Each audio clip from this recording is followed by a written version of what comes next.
There are many gamers out there. Some are funny, some have interesting ideas, some have talents that make them look like God amongst mortals. I have none of those traits. I am a casual gamer, and I'm going to set out to complete Skyrim. But not just complete it, I'm going to try to perfect it and get all 51 trophies. There are a lot of people that think this is a really dumb idea, but I said, hey, I've got enough beer and time, let's give it a shot. So without further ado, watch as I descend into madness as I go through Casual Gamer Purgatory.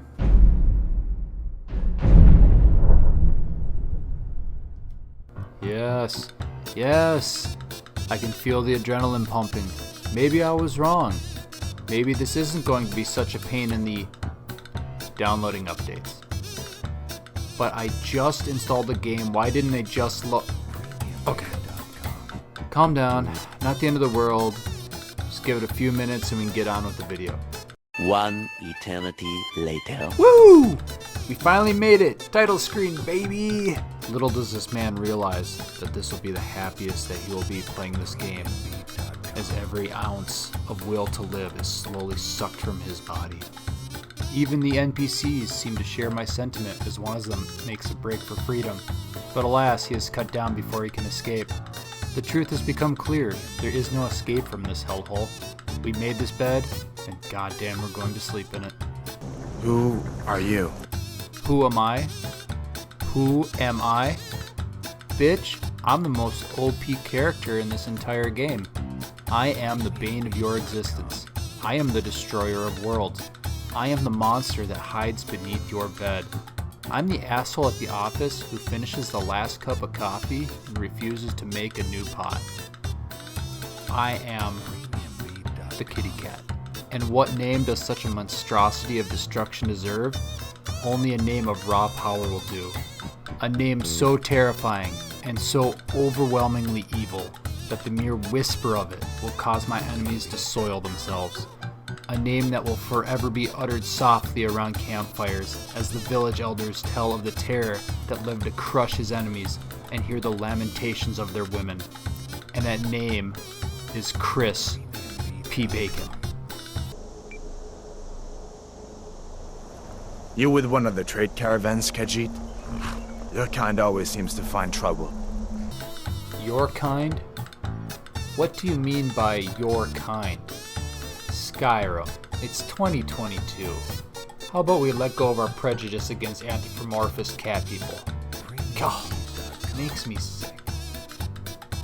I get led to the executioner's block to be sent to the great cat-scratching post in the beyond. And like a true Stark hero, I calmly wait for my fate. Hey, maybe this won't be so bad, right guys? Maybe they'll go lenient on us, just to slap on the lip. Oh my god.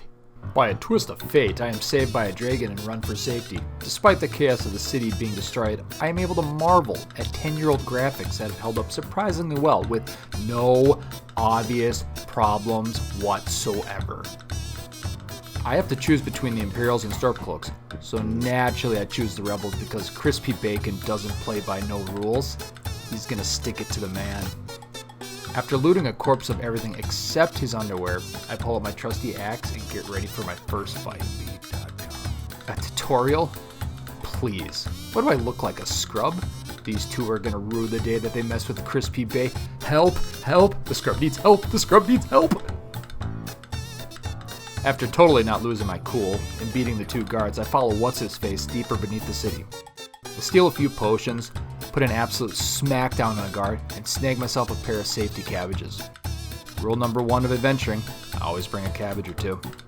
Things go swimmingly from there. I rip through a few guards with ease and dispatch a swarm of spiders that were totally not scary and totally didn't make me scream so loudly that my neighbors came over to check and make sure I was okay. After a few minutes of crying in the bathroom and building up my courage, me and What's-His-Face discover a bear that we can either fight or sneak past. I obviously go for option 3 and begin to cheese the game. Dropping the difficulty to novice, I wedge my companion against the rocks and proceed to beat him in order to level up my sneak and one-handed proficiency. Some of you might say this is cheating, and I 100% agree with you. But please take into consideration that I am a filthy casual, and this is going to need every advantage that I can get. And may I remind you that platinum this game is going to take over 100 hours? So sit back, crack a beer, and enjoy this montage of Crispy Bacon beating a man senseless so they can level up a few stats.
Minutes and 3 beers later, I get bored with pummeling my companion and sneak past the bear and out of the cave without much difficulty, thanks to my enhanced sneak ability that was gained by punching an NPC in the back repeatedly.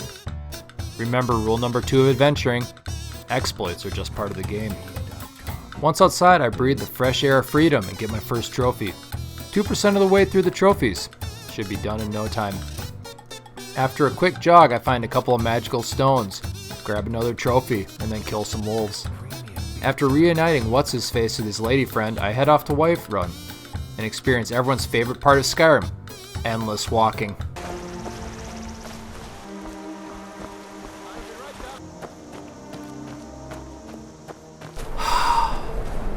Lord, take me now. 10 minutes later, that's right, you heard me correctly. 10 minutes later, the game decides to throw me a curveball, and a thief holds me at knife point and demands my money. Unfortunately, she makes the mistake of bringing a knife to an axe fight, and I smash her into the ground. After wiping the blood from my axe, I finally arrive at Whiterun, and take a few minutes to swipe a couple cabbages. Remember rule number 1. Arriving at the Jarl, I inform him that he has a dragon problem. He appreciates the message, and rewards me with another quest. Hooray! He wants me to go find a magical thingamajig for the court wizard, which will help with something or another. A quest which I promptly jump into, right after sneaking through the castle and stealing everything of value that isn't chained down. Wine? Where we're going, we're gonna need something stronger than that. An hour and a half of gameplay, and 5 beers in, I reach Bleak Falls Barrow where the court wizard's thingamabob is hidden. A bunch of bandits try to bar my way, but they are no match for Crispy Bacon, as he lays waste to their meager defenses. My axe blade drinks the blood of the wicked, and the bandits soon beg for mercy, but I look down on them and whisper, "No." For a moment I forget my pain and misery, and begin to feel the long-lost sensation of fun, which is then quickly dashed upon the rocks when I get to the lock-picking puzzle game. Come on. Just a little more.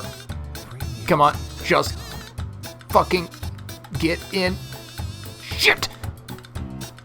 After killing a giant spider, that again totally wasn't scary, I save a guy from a spider web, who then predictably tries to betray me and keep the doohickey that I need for himself. I cut him down, grab the item thing, and proceed further into the cave where I find zombies waiting for me. Unfortunately for them, I have just gotten off a Resident Evil binge, and they are laughable opponents. I brush them aside with ease, laughing as I hack and slash with my axe. Seconds later, they seem to hear the smack that I am spouting, and they gang up on Crispy Bacon and begin to beat him to an inch of his life. But unbeknownst to them, I've got a trump card hidden up my sleeve. cabbages. After stuffing my face with enough food to feed a family of 12, I limp on, slaying and killing with cabbage field blows that could split a mountain in twain. The enemies do everything they can to slow my advance, but crispy bacon cannot be stopped. A handful of shattered corpses and an aggravating puzzle that took way too long to complete and we'll not talk about later, I reached the end. Listen to that badass chanting.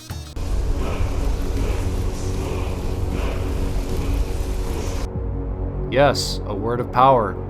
Crispy Bacon may not be at level 9000 power yet, but he is well on his way to godhood. What's this? Oh hell yeah. Bitch, you wanna throw hands?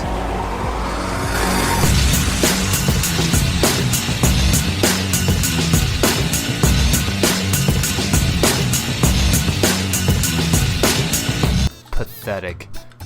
With the dually bob now in my possession, I merrily skip my way back to Whiterun, take a few minutes to enjoy an aurora, make a complete circuit around the castle because I'm an idiot and forgot where the front door was, and barge into the Jarl's castle like I own the place.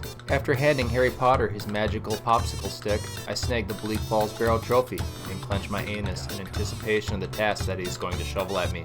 After a few minutes of magical mumbo-jumbo talk, we are thankfully interrupted by a dark elf lady. There is a dragon attacking, and my services are required. After a quick pep talk from the Jarl, and an oddly timed invitation to dive into real estate investing, You are now permitted to purchase property in the city. I'm on my way. Overall, everyone seems way too calm about a dragon rampaging across the countryside, but with a warrior like this in your corner, who wouldn't be confident? I mean, how scary could this thing possibly be?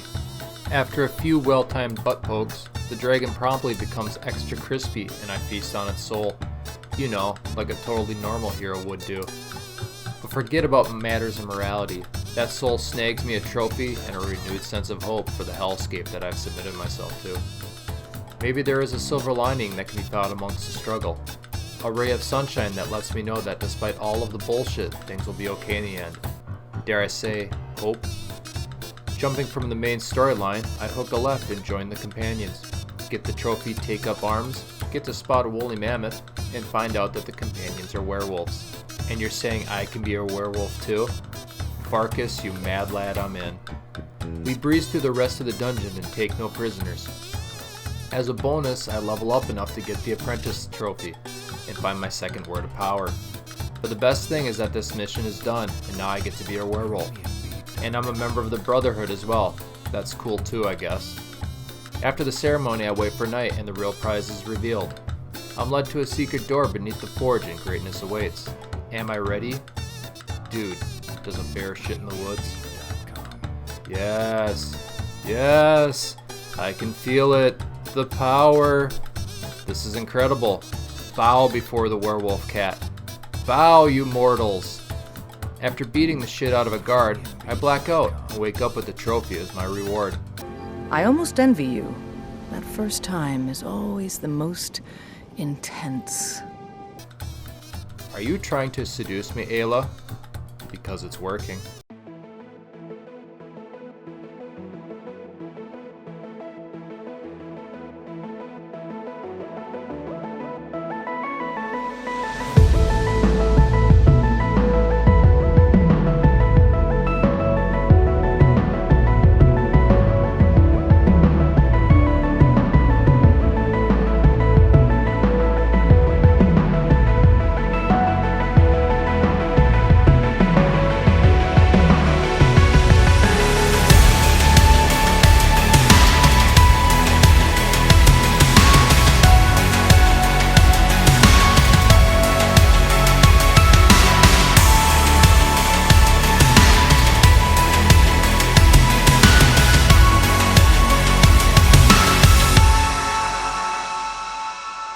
We set out to kill some filthy werewolf hunters. You would think this might be a challenge, but it wasn't. Fate seems to be smiling on me as I pull a cabbage from a satchel. I can't be stopped. Well then. Round 2 goes a little better, and with a tickle of health left, I take out the leader. His minions run in terror. No one can stand before the might of a werewolf cat, especially not with the power of quick saves at his disposal. But my day is not done despite all of the awesomeness. As well as being a werewolf cat and all-around badass, Crispy Bacon is also the land's greatest detective. I uncover a plot to assassinate the Jarl, and with no time to waste, I rush into his defense. With wild fury and mighty heroics, I rush the assassin and rain epic blows upon him. Must have been a fluke. Okay, round 2, surely this time I'll... Could this be? Has Crispy Bacon met his match? Has this god amongst men been brought down to their level? I had to set my controller down at this point and contemplate the life decisions that had brought me to this. What was I doing with my life? All this time spent on this game when I could have been doing something productive, like learning a new skill or going to the gym that I had totally not been avoiding for the last 6 months. What did it matter if I perfected this game? At what point was I going to realize that the number of platinum trophies that I obtained was not a measure of my manhood, but the real measure was what I did outside of the game? I had clearly hit a wall that was impossible. No matter what I tried. Oh, never mind. I just had to switch out weapons and I completely destroyed the assassin. That was a close one. Things started to get a little deep there, and that is one place you never want to be. At the end of the first day of playing, I stand at 4.5 hours of gameplay, 5 trophies, and 1 existential crisis. So far not a bad start, but I'll have to really buckle down if I'm going to make more progress in this game. Because due to my innate wisdom and knowledge, i.e. googling a trophy guide, I know that I'm about to reach the grindiest of grindy parts of this challenge, the Thieves Guild. Boy, I can't wait.